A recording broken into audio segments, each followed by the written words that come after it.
पुंडलिक वरदेव हरी विठ्ठल, श्री ज्ञानदेव तुकाराम.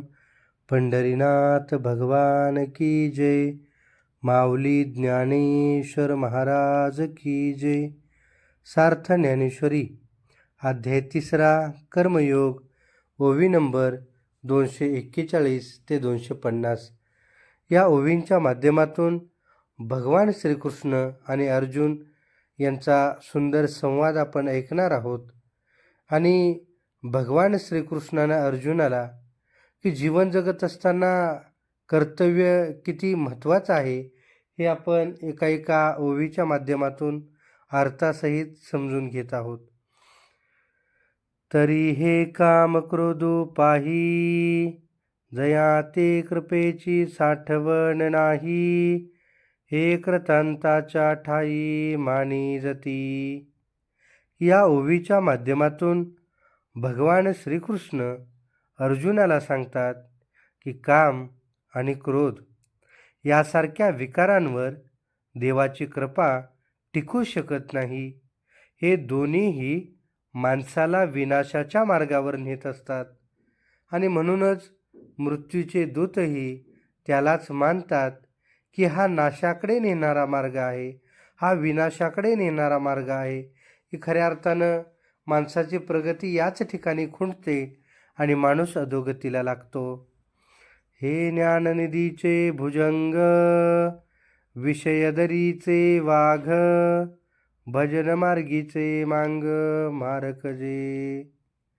आणि हे जे विकार आहेत ते ज्ञान संपत्तीची नासधूस करणारे साप आहेत. इंद्रिय विषयक म्हणजे जंगल, त्यातील हे वाघासारखे धोकादायक आहेत. भक्ती मार्गावरील साधकाचे शत्रू जर कोण असतील तर ते खऱ्या अर्थानं विषय आहेत आणि म्हणून विषयामध्ये गुंतू नये. हे देहदुर्गींचे धोंड, इंद्रिय ग्रामींचे कोंड, यांचे व्यामोहाधिक दबड जगावरी. हे विकार शरीररूपी किल्ल्यातील दगडासारखे अडथळे आहेत. इंद्रियांना वश करणारे अडथळे आहेत. त्यांच्या मोहामुळे हे संपूर्ण जग दबून गेलं आहे. की जसं एखादा चांगला रस्ता असावा आणि त्यामध्ये असणारे काटे किंवा दगड, असं अस्तित्व या विकारांचं मनुष्याच्या जन्मामध्ये असतं. हे रजगुण मानसीचे, समूळ आसुरियेचे, धाले पण ययांचे अविद्या केले. आणि हे जे विकार आहेत ते रजगुणी स्वभावातून उत्पन्न झालेले असतात. ते मानवी मनातील आसुरी वृत्ती वाढवतात आणि अज्ञानामुळेच हे सर्व प्रबळ झाले आहेत.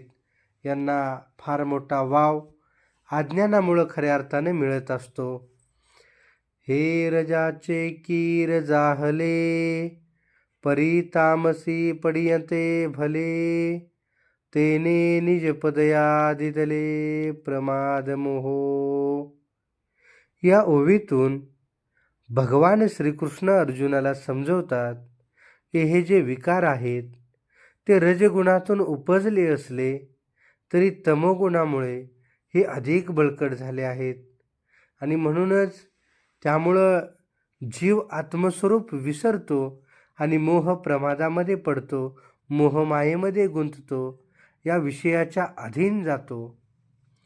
हे मृत्यूच्या नगरी, मानी जती निकिया परी, जे जीविताचे वैरी म्हणून या. हे जे विकार आहेत ते मृत्यूच्या राज्यामध्ये स्वागतार्ह मानले जातात, कारण ते जिवंतपणीच जीवाचा नाश करतात आणि हे जीवनाचे खरे शत्रू आहेत. आणि म्हणून की जेवढं विकारांपासून दूर राहील तेवढं मन आपलं आनंदी राहील. जयांसी भुकेलिया अमीषा, हे विश्वन पुरेची घाशा, कुळवाडियांची आशा चाळीतसे. की ज्यांना ज्यांना वारसा वासना आणि सुखाची भूक लागली आहे. त्यांना हे संपूर्ण विश्वही पुरणार नाही. त्यांची इच्छा कुळवाडी माणसासारखी अतर्क्य न थांबणारी अशी असते आणि म्हणून वासनेपासून दूर राहणे हे शहाणपणाचे लक्षण मानले जाते. कौतुके कवळिता मुठी, जिये चवदा भुवने थेकुटी, तिये भ्रांती ही धाकुटी वाली जुली. जे हातात 14 भुवने मुठीत घेतल्यासारखे मानतात, त्यांचं जीवन अहंकारानं उत्पोत भरलेलं असतं आणि त्यांनाही मोहविकार बालकाला झोके देतो तसा सहज हलवून टाकतो. आणि म्हणूनच अहंकार असला तरी विकार त्यांना खेळण्यासारखे वागवतात.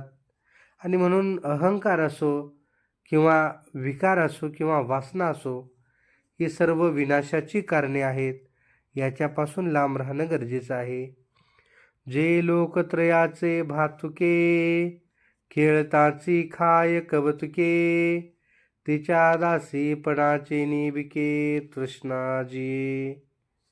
जे तीनही लोकांच्या गोष्टींना खेळण्यासारखे मानतात, तेही तृष्णेच्या दासीपणामुळे दुर्बळ होतात.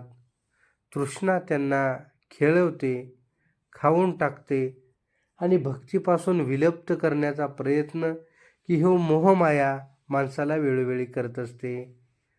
हे यसो मोहे मानिजे, याते अहंकारे घेपे दिजे, जेने जगा पुलेनी भोजे नाचवितसे. की या ओवीच्या माध्यमातून भगवान श्रीकृष्ण सांगतात, मोहाला उडवून अहंकार त्याला अधिक बळ देतो, जेणे हा मोह माणसाला स्वतःच्या इच्छेनुसार नाचवतो. जगाचेही भान त्याला राहत नाही आणि म्हणून या मोहमायेतून बाहेर निघणं हे शहाणपणाचे लक्षण आहे. जेणे सत्याचा भोकसा काढिला, मग अकृत्य तृणकुटा भरिला, तो दंबू रुढविला जगीही. अहंकार आणि दंभाने सत्याला दूर केले, खोट्या तुच्छ गोष्टींनी तृणासारख्या म्हणजेच मन भरून टाकले आणि ही दंभाची सवय या जगामध्ये रुजली आहे, या विश्वामध्ये पसरली आहे. या 10 ओवींचा अर्थ आपण या ठिकाणी पाहिला. आमचे पुढील भाग ऐकण्यासाठी चॅनेलला लाईक करा, शेअर करा आणि सबस्क्राईब करायला विसरू नका. रामकृष्ण हरी. धन्यवाद.